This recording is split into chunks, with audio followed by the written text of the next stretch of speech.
હે બચ્ચાઓ, શું છે? મજામાં? શું ચાલે છે? જલસા કરો છો ને બધા ઘરે બેઠા? તમને કાલે કામ આપ્યું હતું, યાદ કરો જોઈ. તમને હું કીધેલું હતું કે તમારે દ્વિપારિમાણિક ગતિ અને ત્રિપારિમાણિક ગતિ વિશેનું ઉદાહરણો તમારે મને ગોતીને દેવાના છે. યાદ છે? યાદ કરો જોઈ, તમને વાત કરેલી હતી. બીજી વસ્તુ એક પહેલાથી કહી દઉં તમને કે જે લોકો ડાયરેક્ટ આ વિડીયો જોવે છે એને એક મારી નમ્ર વિનંતી છે કે આગલા દશક જેવા આપણા વિડીયો આખા બની ગયા છે. તમે પહેલેથી આ વિડીયોઝ જોજો તો તમને આખું લિંક પકડાશે, કારણ કે વચ્ચેથી કોઈ પણ વસ્તુ સમજાશે નહીં.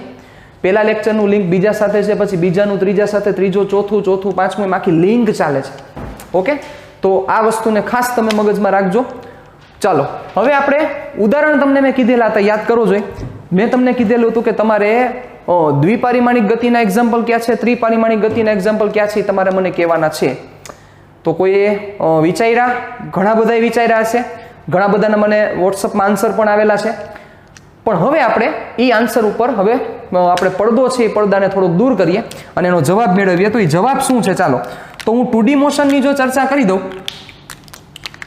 એટલે કે દ્વિપારિમાણિક ગતિના ઉદાહરણ વિશે વિચારું તો 2D ગતિ. ઓકે, તો એના ઉદાહરણ ક્યાં થશે બચ્ચાઓ? તો એનું ઉદાહરણ થશે, આપણે સુરેખ પથ પર ગતિની તો ચર્ચા કરી ગયા કે એક જ સીધા રસ્તા ઉપર જ જતો હોય, એક જ યામ બદલતો હોય. દ્વિપારિમાણિકમાં આપણે એમ કીધું હતું 2 યામ બદલવા જોઈએ. તો સૌથી પહેલું આની જે ગતિ વિશે આપણે વિચારીએ તો સપોઝ એક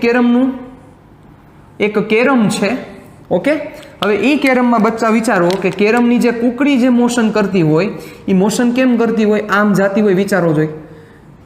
તો વિચારો એ સમતલમાં રહીને જ ગતિ કરશે કે નો ગતિ કરે? વિચારો જોઈએ. યસ, આ કેરમની કુકડી છે એ સમતલમાં રહીને જ આ રીતના મોશન કરે છે. તો સમતલમાં રહીને મોશન કરે છે એટલે કેના જેવી વાત થઈ? આ કુકરી છે, કુકરી. રેડી? ચાલો જોજો. આ કેરમની કુકરી છે એ કુકરી આ જ સમતલ, આ જે આપણું કેરમનું પેડ રહેલું છે, વિચારો આ કેરમનું પેડ છે. હવે કુકરી છે આ જ સમતલમાં ગતિ કરે છે, આમ અપડાઉન નથી થતી. રેડી? એટલે કેરમની કુકરી જો આ જ સમતલમાં ગતિ કરે તો એ 2D મોશન થાય બચ્ચાઓ. કારણ કે તમે આમ શોર્ટ મારો છો ને, અહીંથી આમ મારો છો, વળી અહીંયા મારો, પછી શું થાય તો કે આ જગ્યાએ કાઢવું હોય તો અહીંથી આમ તમે ક્રોસમાં મારો છો, તો એ કેટલા ડાયમેન્શન બદલે છે બચ્ચા? 2 ડાયમેન્શન બદલે છે. પણ આમાં એક વસ્તુ આપણે યાદ રાખવાની છે. શું વસ્તુ યાદ રાખવાની છે? કે ઓલી કેરમની કુકરી ઉલરે ને ઈ નો હાલે હો, જોજો. કારણ કે કેરમની કુકરી ઉલરે તો કેટલામું ડાયમેન્શન થઈ ગયું? લાઈટ થઈ ગઈ બધાને. કેરમની કુકરી ઉલરે તો કેટલામું ડાયમેન્શન થાય? યસ, કેરમની કુકરી ઉલરે તો એ 3D થાય સાહેબ, કે નો થાય? 2D ક્યારે થશે? કેરમની કુકરી જ્યારે આ જ સમતલમાં ગતિ કરે છે તો એ 2D છે. મતલબ કે એનું જે ઓલું પેડ છે એ પેડમાં જ રહીને કેરમની કુકરી ગતિ કરતી હોય તો એ 2D છે. ક્યારે 3D થાય? યાદ કરો, હમણાં ચર્ચા કરી. 3D ક્યારે થશે? કેરમની કુકરી આ સમતલમાં ગતિ કરે અને અચાનક આમ ઉલ્લે ને, ઘણી વાર આપણે ફૂલ તાકાતથી શોટ માર્યો હોય જોઈએ તો આમ ઉલ્લે કે ન ઉલ્લે? યસ, તો ત્યારે એ 3D થશે. તો એ 3 ડાયમેન્શન છે. ડન? પણ અત્યારે તો આપણે ખાલી કેરમની કુકરી સામાન્ય સંજોગોમાં ચર્ચા કરીએ તો કેરમની કુકરીની ગતિ 2D થશે. ડન? ચાલો, તો આપણે એક વસ્તુ એડ કરી દઈએ. અહીંયા જે આપણે એક એક્ઝામ્પલ છે, એક્ઝામ્પલ લખી નાખીએ. તો કયું એક્ઝામ્પલ થશે સાહેબ? પહેલું એક્ઝામ્પલ, કેરમની કુકરીની ગતિ. ચાલો, કેરમની કુકરીની ગતિ કેટલા ડાયમેન્શન થયા બચ્ચાઓ? 2 ડાયમેન્શન. હજી વિચારો 2 ડાયમેન્શનમાં શું આવશે? વિચારીએ. ચાલો, સેકન્ડ બેટા વિચારો જોઈ, સમતલમાં જ રહીને આવી ગતિ થઈ શકે કે ન થઈ શકે? કોઈ પદાર્થ વર્તુળાકાર માર્ગે ગતિ કરી શકે કે ન કરી શકે? વિચારો જોઈ. વર્તુળાકાર માર્ગે જે ગતિ થાય તો વર્તુળને ક્ષેત્રફળ હોય, યાદ કરો. વર્તુળને ક્ષેત્રફળ હોય તો જો ક્ષેત્રફળ હોય તો એને 2D કહેવાય ભાઈ. યાદ કરો, યાદ કરો, યાદ કરો. તો વર્તુળને ક્ષેત્રફળ છે એ 2D છે, તો ઓબ્વિયસ છે વર્તુળાકાર જે ગતિ થતી હશે એ વર્તુળાકાર બધી ગતિ છે એ કઈ મોશન આવશે? તો કે 2D મોશન આવશે. હવે મને કહો કે વર્તુળાકાર ગતિ કઈ કઈ થાય છે? તો સૌથી બહુ સામાન્ય ઉદાહરણ છે સાહેબ, સૂર્યની આસપાસ જે પૃથ્વી ફરે છે સાહેબ. સૂર્યની આસપાસ જે પૃથ્વી ફરે છે કેવા માર્ગે ગતિ કરે છે? યસ, વર્તુળાકાર, સોરી, લંબવૃત્તીય કક્ષામાં ગતિ કરે છે, પણ એ એક જ સમતલમાં છે. લંબવૃત્ત એટલે ખાલી આવું થશે. આપણે એને એમ કહીએ છીએ કે વર્તુળાકાર, પણ પરફેક્ટ વર્તુળાકાર નથી. એના વિશે આપણે હજી ડિટેલમાં ડિસ્કશન કરવાના છીએ ગુરુત્વાકર્ષણમાં. તો એ ગતિ આવી છે, તો આ ગતિ પણ આને લંબગોળ કહેવાય. શું કહેવાય? લંબગોળ અથવા લંબ વર્તુળ કહેવાય. બરોબર? આ છે આપણે પ્યોર વર્તુળ, આને કેવું કહેવાય? લંબ વર્તુળ કહેવાય. તો આ પણ કેટલા ડાયમેન્શનમાં છે? 2D ડાયમેન્શનમાં જ છે. તેનો મતલબ શું થયો કે સપોઝ હું અહીંયા ધારી લઉં સેન્ટરમાં કોણ છે તો કે સન છે એટલે કે સૂર્ય છે, બરોબર, અને એની આસપાસ કોણ ગતિ કરી રહ્યું છે તો કે પૃથ્વી ગતિ કરી રહી છે. તો આ ગતિ કેવી ગતિ થાય? યસ, એ ગતિ 2D થશે સાહેબ. એ જ રીતના એમ બોલી શકાય ને કે ચંદ્ર જે પૃથ્વીની આસપાસ ગતિ કરે છે એ પણ કેટલી છે? 2D છે. યસ. ચાલો તો આપણે એક વસ્તુ એડ કરી દઈએ કે સૂર્યની આસપાસ પૃથ્વીની ગતિ કેવી ગતિ છે? યસ, 2D છે. હજી એક આપણે લઈ શકીએ, દિવાલ ઉપર કોઈ નાનકડા જીવો જે મોશન કરતા હોય બચ્ચા, કેટલા ડાયમેન્શન મોશન થાય? 2 ડાયમેન્શન મોશન થાય.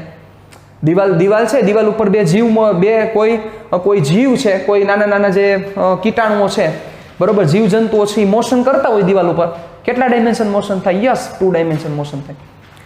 તો આ 2 ડાયમેન્શન મોશનના એક્ઝામ્પલ્સ છે. હજી ઘણા બધા એક્ઝામ્પલ્સ છે.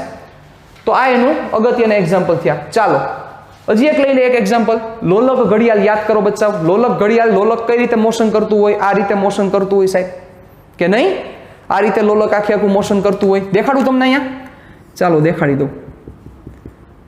હવે વિચારો જોઈએ, આ લોલકની જે મોશન છે કેવી ગતિ છે બચ્ચાઓ? 2 ડાયમેન્શન મોશન છે. તો લોલકની ગતિ એટલે કે ત્રીજું એક્ઝામ્પલ આપણે એડ કરી દઈએ તો લોલકની ગતિ 2D છે. રેડી? ચાલો હવે કઈ ગતિમાં જવાનું છે તો કે યસ, હવે આપણે જવું છે 3D માં. 3D ના એક્ઝામ્પલ, તો 3D ના એક્ઝામ્પલ તો જોતા એટલા મળશે સાહેબ. 3D ગતિ. ઓકે, ચાલો 3D ગતિ. તો 3D ગતિમાં શું આવે સાહેબ? વિચારો જોઈએ. 3D ગતિમાં સૌથી પહેલું એક્ઝામ્પલ તમારા મગજમાં કયું આવતું હશે? મગજ આખો 3D માં શું કીધું? તો આપણે 3 ડાયમેન્શન ફરવા જોઈએ. યાદ છે આપણે લાસ્ટ ટોપિકમાં ચર્ચા કરી હતી, લાસ્ટ કોન્સેપ્ટમાં ચર્ચા કરેલી હતી. 3 યામ ફરવા જોઈએ. તો બચ્ચા વિચારો જોઈએ, એરોપ્લેનની ગતિ છે એ કેવી ગતિ કહેવાશે? હે, એરોપ્લેનની ગતિ છે એ કેવી ગતિ કહેવાશે? યાદ કરો, આપણે ચર્ચા કરેલી નથી, પણ હવે તમને લાઈટ થવી જોઈએ કે એરોપ્લેનની ગતિ કેવી છે. કારણ કે એરોપ્લેન જે મોશન કરે છે એમાં કેટલા ડાયમેન્શન ફરતા હશે? હાંકો મગજ હાંકો, હાંકો મગજ હાંકો. કેટલા ડાયમેન્શન ફરતા હશે? યસ, એરોપ્લેનની ગતિ 3 ડાયમેન્શન ફરે બચ્ચાઓ. શું કામ 3 ડાયમેન્શન ફરે? અહીંથી આમ સપોઝ ટેક ઓફ કરતા હોય તો આમ થાય, પછી આમ જાય છે, પછી અહીંથી આમ સપોઝ અહીંથી આમ ચડતા હોય તો આમ જાય. તો એરોપ્લેન આમ સીધું જ નથી આવેલું જતું, કાંઈ આમ ટર્ન મારે જ છે. ટર્ન શું કામ મારે છે? એવા પ્રશ્ન ન વિચારતા, હજી આપણે એની ચર્ચા કરવાના છીએ. તો એ ગતિ કેવી છે? 3D મોશન છે સાહેબ. તો આપણે અહીંયા એનું એક્ઝામ્પલ એક એડ કરી દઈએ. તો 3D મોશનનું પહેલું એક્ઝામ્પલ શું આવશે? તો કે વિમાનની ગતિ. કોની ગતિ? વિમાનની ગતિ. કેવી છે? તો કે 3D. ચાલો બીજું એક્ઝામ્પલ વિચારો. યસ, કોઈ પણ પશુ પક્ષી જે ઉડે છે, કારણ કે એરોપ્લેનનો કોન્સેપ્ટ ત્યાંથી જ આવેલો છે. કોઈ પણ પશુ પક્ષી જે ગતિ કરે છે એ કેવી ગતિ છે? યસ, 3D મોશન છે. તો આપણી વસ્તુ પણ અહીંયા એડ કરી દઈએ. કોઈ પણ પક્ષી, પશુ નો આવે, પશુ ઉડતા ન હોય, હા જોજો, પક્ષીની ગતિ, જે પક્ષીની ગતિ છે એ ગતિ પણ કેવી છે? તો કે 3 ડાયમેન્શન મોશન છે. રેડી? ચાલો પછી આના એક્ઝામ્પલ હજી લેવા હોય તો હજી ઘણા બધા એક્ઝામ્પલ્સ આવી શકે છે, પણ મેઇન આપણે જે એક્ઝામ્પલ વિચારીએ તો આ થાય. હવે મેં તમને કાલે હજી એક પ્રશ્ન પૂછ્યો હતો કે શું પરફેક્ટ 1D મોશન પોસિબલ છે? આવો આપણે પ્રશ્ન મેં તમને કાલે પૂછેલો હતો. પરફેક્ટ 1D મોશન શક્ય છે? આ પહેલો પ્રશ્ન હતો. સોરી, પહેલો આ હતો 2D અને 3D. પછી હજી એક પ્રશ્ન આ પૂછ્યો છો. અને ત્રીજો, રૂટીન લાઈફમાં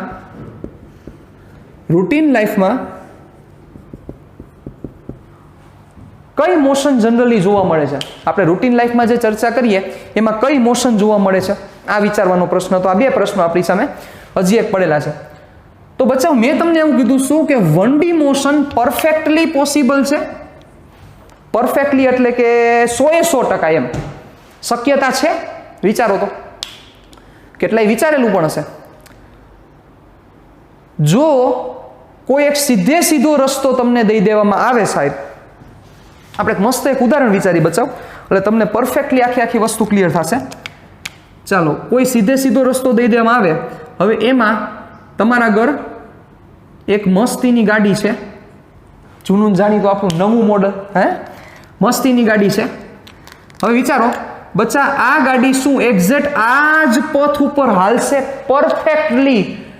इतना सा चेंज नहीं होना चाहिए, नानकड़ो पण फेरफार न थवो जोईए।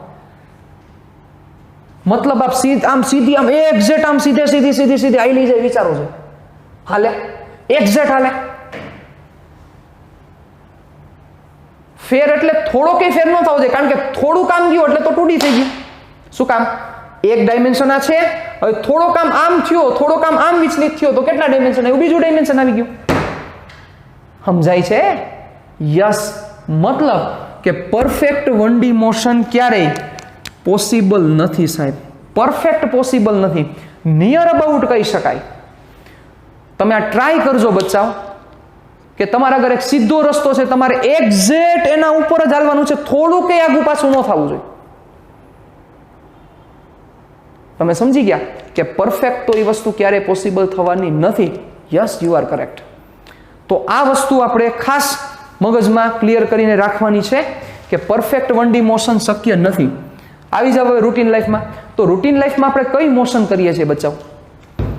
રૂટીન લાઈફમાં આપણી કઈ મોશન થાય છે?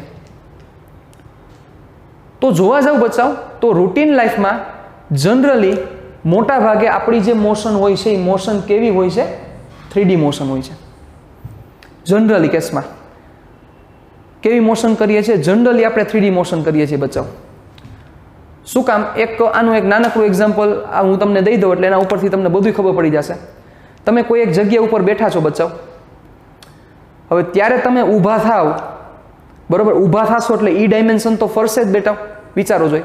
એક ઈ ડાયમેન્શન તો ફરી જ ગયું, ક્યુ તમે બેઠા હતા નીચે, ત્યાંથી તમે ઊભા થયા એટલે ઈ ડાયમેન્શન તો ફર્યું જ। હવે બચ્ચાઓ તમે હાલો એ સમતલ ઉપર જ હાલવાના છો, કારણ કે હમણાં શું ચર્ચા કરી કે પરફેક્ટ 1D મોશન થશે નહીં, એટલે એક તો તમે ઊભા થયા, એક ઈ ડાયમેન્શન ફરી ગયું, અને પછી તમે હાલો એટલે 2 ડાયમેન્શન બીજા। ક્યાં 2 ડાયમેન્શન? સમજી ગયા ને? લાઈટ થાય છે કે નથી થતી? નીચે તમે બેઠા હોય, બેઠા સીધા ઊભા થયા એટલે પેલું ડાયમેન્શન ફર્યું, અને ઓમે વિચારો, ન્યા પણ વિચારી શકાય। હજી તમારું મગજને થોડુંક હું કષ્ટ આપી દઉં તો ન્યા પણ તમે વિચારી શકો કે તમે ઊભા થાવ તો પરફેક્ટ એ જ જગ્યાએ ઊભા નથી થતા તમે, ન્યા પણ થોડુંક તો તમારા પોઝિશનમાં વેરિએશન આવે જ છે, એટલે ડાયમેન્શન એડ થઈ જ જાય। સમજ્યા મારી વાત? અને પછી તમે હાલો છો। બીજી વસ્તુ વિચારી લ્યો, ચાલો, એટલે આ એક મોશન થઈ, રૂટીન 3D મોશન થઈ। પછી તમે જે આમ હાલો છો, આ જે પગ ઉપાડીને તમે પગ મૂકો, બચ્ચાઓ તમે આ પગ ઉપાડીને મૂકો છો તો વિચારો બેટા, પગ ઉપાડીને તમે મૂકશો તો જ્યાં તમારો આ જે પેલા પગનું ફૂટપ્રિન્ટ છે, શું એના પછી એક્ઝેક્ટ ઈ જ લાઈન ઉપર એ ફૂટપ્રિન્ટ પડશે? આ ઓબ્ઝર્વેશન લેજો।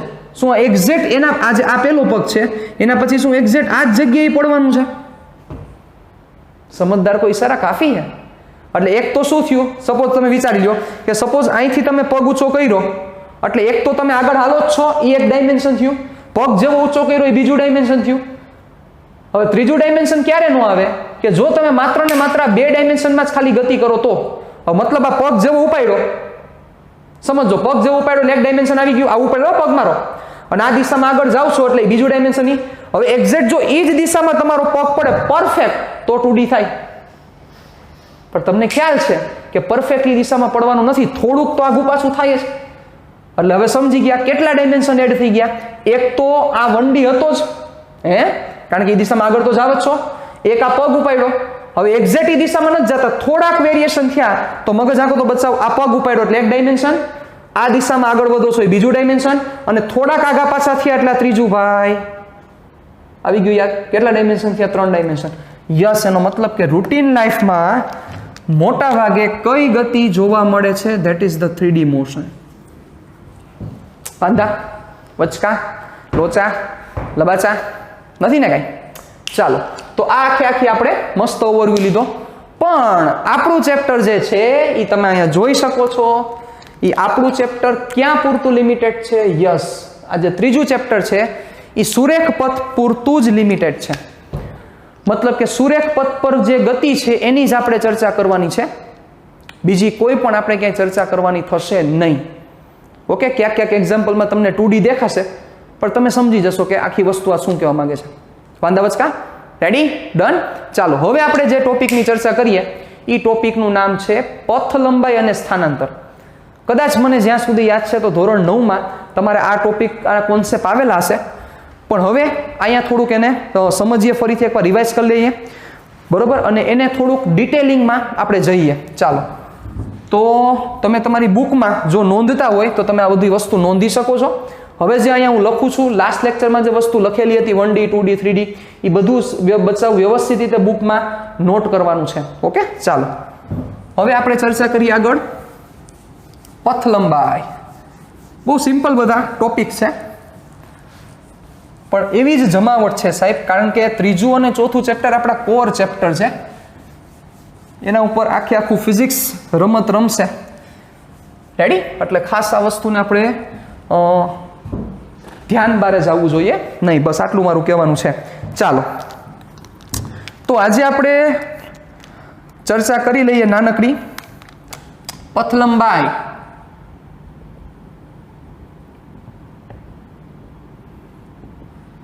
ઓકે, પહેલો ટોપિક આપણો આ છે પથ લંબાઈ, અને એની સાથે સાથે આપણો જે બીજો ટોપિક છે એનું નામ છે સ્થાનાંતર. આજે આપણે એના સિમ્પલ એક્ઝામ્પલ જોવા છે, પછી કાલે આપણે પાછા મળીશું ત્યારે વળી પાછા ડિટેલિંગમાં એના એક્ઝામ્પલ્સની થોડીક ચર્ચા કરીશું. ચાલો, તો પથ લંબાઈનો મતલબ શું થશે? તો એની વ્યાખ્યા પ્રમાણે હું જો ચર્ચા કરું, પથ લંબાઈ એટલે પથ એટલે રસ્તો. મતલબ કોઈ પદાર્થ છે, આપણે એને કણ સ્વરૂપે લઈએ છીએ, કોઈ કણ છે જે રસ્તો કાપે છે, જે રસ્તો કાપે છે એ જેટલું અંતર, કુલ અંતર જે કાપે છે એને આપણે પથ લંબાઈ કહેશું. શબ્દને પકડો, પથ લંબાઈ. પથ એટલે રસ્તો, એ જે રસ્તો કાપેલો છે એ અંતર. તો મસ્ત વ્યાખ્યા બની ગઈ. શું વ્યાખ્યા થશે? વ્યાખ્યા એની આવી છે, કોઈ સમયગાળામાં કણે કાપેલા કુલ અંતરને પથ લંબાઈ કહે છે. શોર્ટ એન્ડ સ્વીટમાં વ્યાખ્યા આપણી થઈ, કોઈ સમયગાળામાં કણે કાપેલા કુલ અંતરને પથ લંબાઈ કહે છે. સાથે સાથે સ્થાનાંતરનો મતલબ શું છે તો એના વિશે આપણે ચર્ચા કરીએ. તો સ્થાનાંતરનું ઇંગ્લિશ શું થશે? ઇંગ્લિશ વર્ડ પણ તમને હું સાથે કહેતો જાઉં, કારણ કે યાદ રાખવા જરૂરી છે બચ્ચાઓ. પથ લંબાઈનું ઇંગ્લિશ થાય પાથ લેન્થ, અને સ્થાનાંતરનું ઇંગ્લિશ થશે ડિસ્પ્લેસમેન્ટ. ઓકે, પથ લંબાઈનું ઇંગ્લિશ થશે પાથ લેન્થ અને સ્થાનાંતરનું ઇંગ્લિશ થશે ડિસ્પ્લેસમેન્ટ. ચાલો, તો સ્થાનાંતરનો મતલબ શું થશે? સ્થાનાંતર, એને શબ્દોને છૂટા પાડીએ એના ઉપરથી જ તમને ખબર પડશે. સ્થાનાંતર મતલબ કે સ્થાન. સ્થાનાંતર એટલે કે બે સ્થાન, મતલબ કે કયું સ્થાન? પ્રારંભિક સ્થાન અને અંતિમ સ્થાન, એ બે વચ્ચેનું અંતર. મતલબ શું થયો? સ્થાનાંતર શબ્દને છૂટા પાડીએ તો એનો મિનિંગ એવો થાય, સ્થાનો વચ્ચેનું અંતર. શું બોલ્યો? સ્થાનો વચ્ચેનું અંતર. મતલબ કેના જેવી વાત થઈ? સમજો બરોબર, આખી વસ્તુ તમે સમજી ગયા છો, પણ તેમ છતાં હું થોડોક ડિટેલિંગમાં જાઉં છું જેનાથી તમને વધારે ખ્યાલ આવે. સપોઝ તમે ગતિની શરૂઆત આ જગ્યાએથી કરેલી છે, એ પોઈન્ટેથી ગતિ કરતા સપોઝ તમે આ બી પોઈન્ટ ઉપર આવ્યા, તો ગતિ તમે કઈ રીતે કરેલી છે? સપોઝ આ રીતે કરેલી છે ગતિ.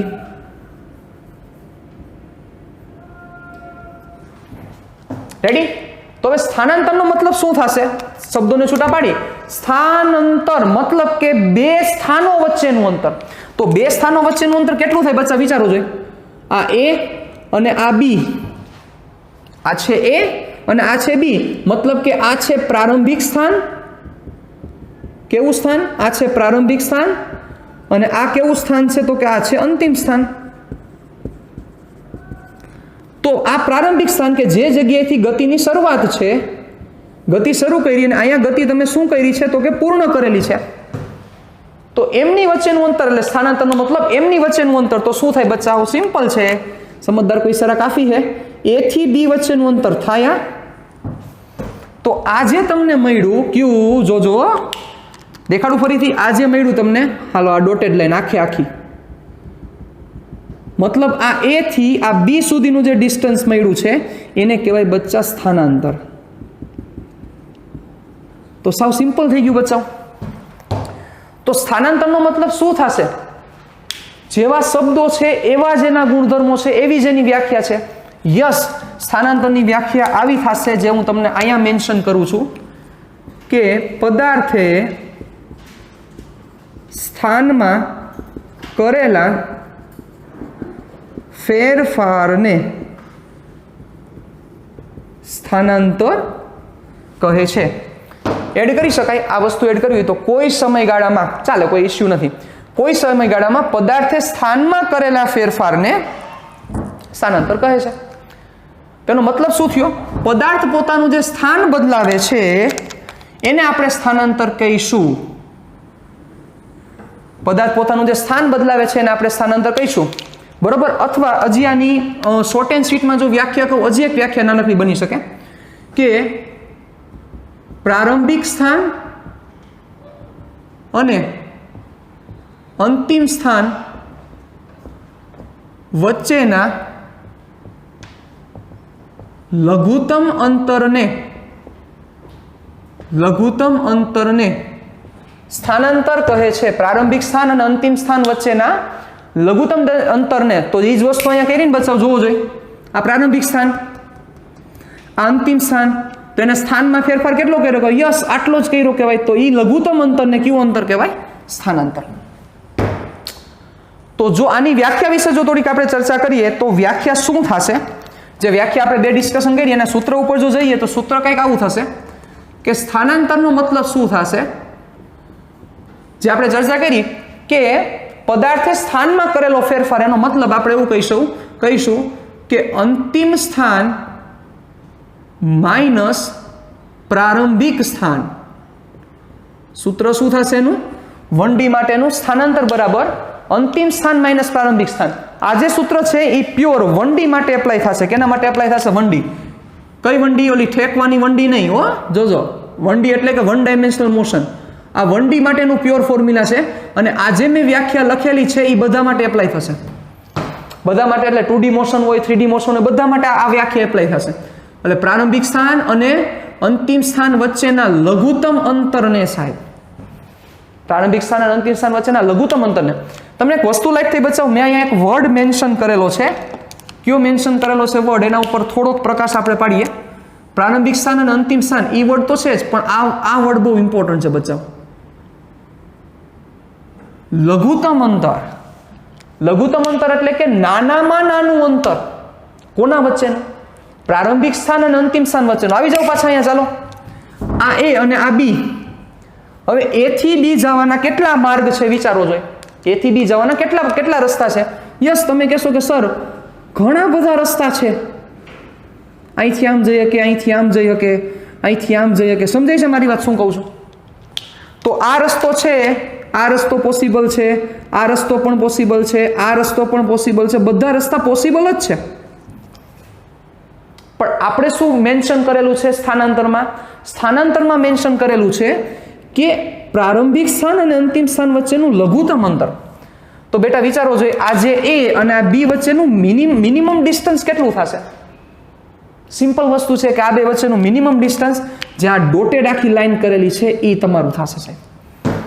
તો આનો મિનિંગ હજી એક તમને નાનકડું એક્ઝામ્પલ આપું। સપોઝ કોઈ એક પદાર્થ છે, આ એ પોઈન્ટ ઉપરથી સ્ટાર્ટ કરે છે અને એ ભાઈ આ બી પોઈન્ટ ઉપર જાય છે।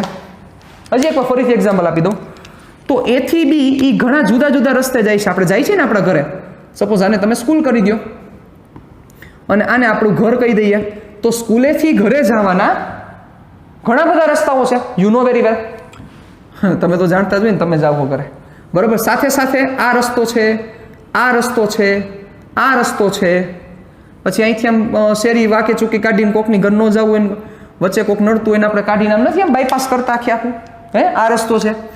પણ આ બધુંય છે એમાંથી એકેય આ સ્થાનાંતર નથી બચાવ।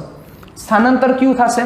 તો કે યસ, પ્રારંભિક સ્થાન કે જે આ છે, આ પ્રારંભિક સ્થાન છે તમારું, અંતિમ સ્થાન કે જે આ સ્થાન છે, એ પ્રારંભિક સ્થાન અને અંતિમ સ્થાન વચ્ચેનું લઘુત્તમ અંતર બચાવ। તો આ એ અને આ બી એમની વચ્ચેનું લઘુત્તમ અંતર કેટલું થશે બેટા? યસ.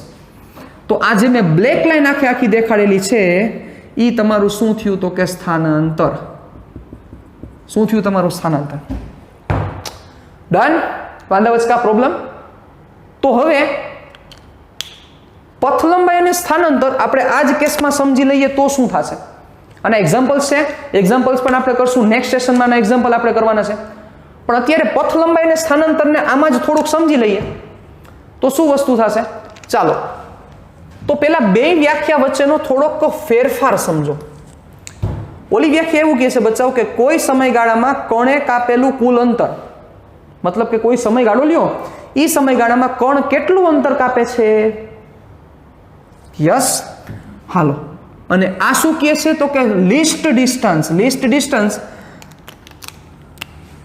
ઇંગ્લિશ વર્ડ લખું છું સાથે સાથે, લીસ્ટ ડિસ્ટન્સ. લિસ્ટનો મતલબ થશે લઘુત્તમ, નાનામાં નાનું. તો શું થશે વિચારો. સપોઝ ચાલો સમજો બરોબર, ઓલું એમ કહે છે કે કાપેલું કુલ અંતર અને આ એમ કહે છે કે લઘુત્તમ અંતર. કોના વચ્ચેનું? પ્રારંભિક સ્થાન અને અંતિમ સ્થાન વચ્ચેનું લઘુત્તમ અંતર. ને આ એમ કહે છે કાપેલું કુલ અંતર. ચાલો તો કણ છે એ ક્યાંથી શરૂઆત કરે છે? સપોઝ એ કણ છે એ પ્લેસ ઉપરથી સ્ટાર્ટ કરે છે. મતલબ કે તમે સ્કૂલેથી ઘરે જવા માટે આ રસ્તો પસંદ કરો છો બચ્ચાઓ. રેડી? એટલે આ રસ્તો તમે પસંદ કર્યો અને ઘરે પહોંચ્યા. તો વિચારો બચ્ચાઓ તમારું કાપેલું અંતર કયું થશે? તો કે અહીંથી તમે આટલું ગયા, પહેલા એ અંતર લ્યો, પછી આટલું અંતર લ્યો, પછી આટલું અંતર લ્યો, પછી આટલું અંતર લ્યો, પછી આટલું અંતર લ્યો. આ બધા અંતર લેતા જાઓ. આ બધું અંતર કયું કહેવાય બચ્ચાઓ? યસ, આ કાપેલું અંતર કહેવાય કે ન કહેવાય? વિચારો જોઈએ.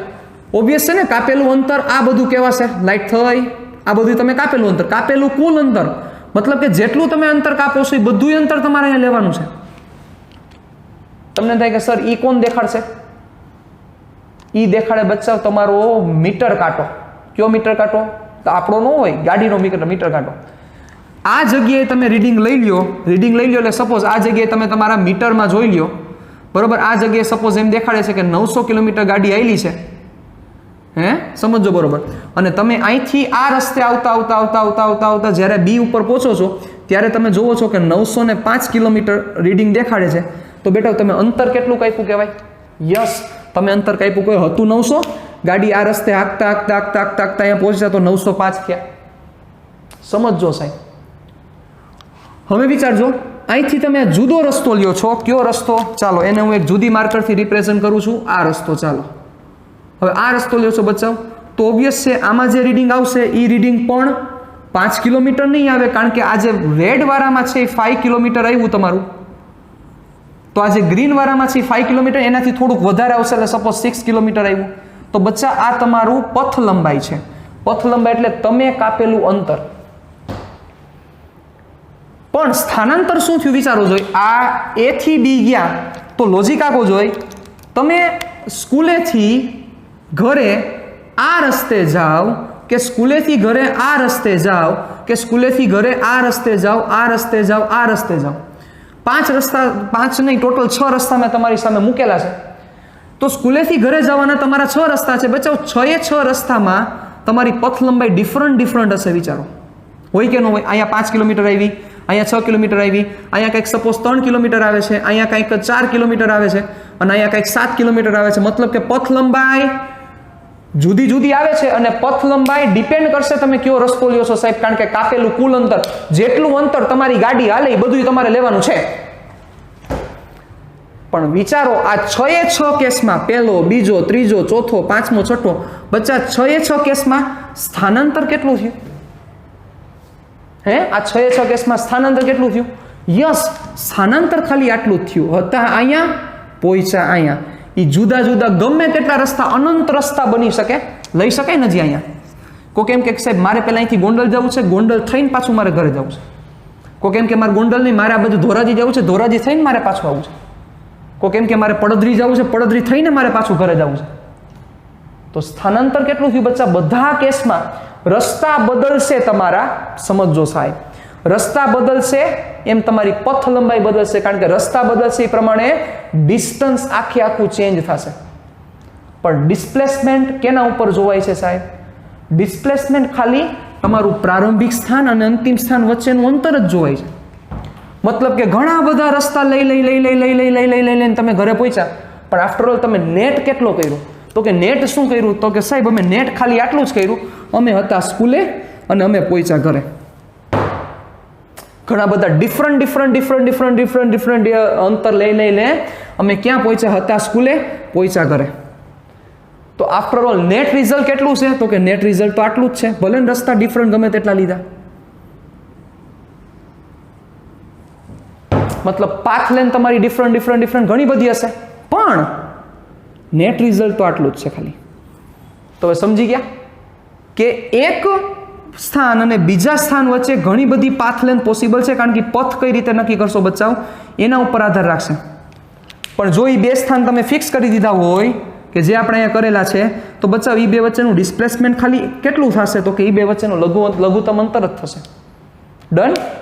હવે તમે આ બે વ્યાખ્યાને મગજમાં ક્લિયર કરીને રાખો, મસ્ત રીતે રેડી કરીને રાખો, અને સાથે સાથે એ પણ વિચારો કે બચાવ આ બંને એટલે કે પથ લંબાઈ અને સ્થાનાંતરનું આપણી લાઈફમાં મહત્વ છે.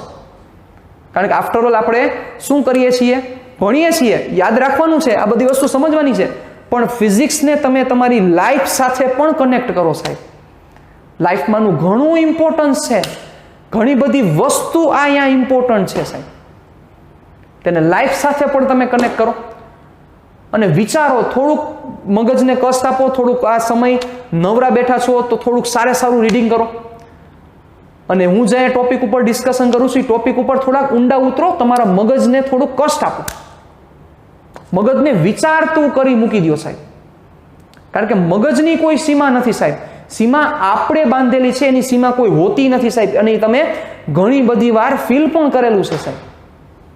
સો પ્લીઝ આ બે વસ્તુની વ્યાખ્યા બહુ શોર્ટ એન્ડ સ્વીટ છે, પણ આને લાઈફ સાથે કનેક્ટ કરવાની છે. ટૂંકમાં પથ લંબાઈ એટલે પથ ચેન્જ કરશો એમ એનું અંતર ચેન્જ થશે, અને સ્થાનાંતર એટલે પ્રારંભિક સ્થાન અને અંતિમ સ્થાન વચ્ચેનું શોર્ટેસ્ટ ડિસ્ટન્સ.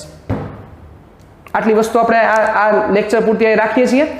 નેક્સ્ટ લેક્ચરમાં જ્યારે મળશું ત્યારે આના ઉપર ડિટેલિંગમાં ડિસ્કશન કરશું, આના થોડાક સમ ચર્ચા કરશું, મસ્ત સમ લેશું, એમાં પથ લંબાઈ અને સ્થાનાંતરનો કોન્સેપ્ટ સમજશું, અને સાથે સાથે એક વસ્તુ જે મૂળ કરશું કે આપણી લાઈફમાં આનું ડાયરેક્ટ કનેક્શન ક્યાં છે એને પણ આપણે ધ્યાનમાં લેશું.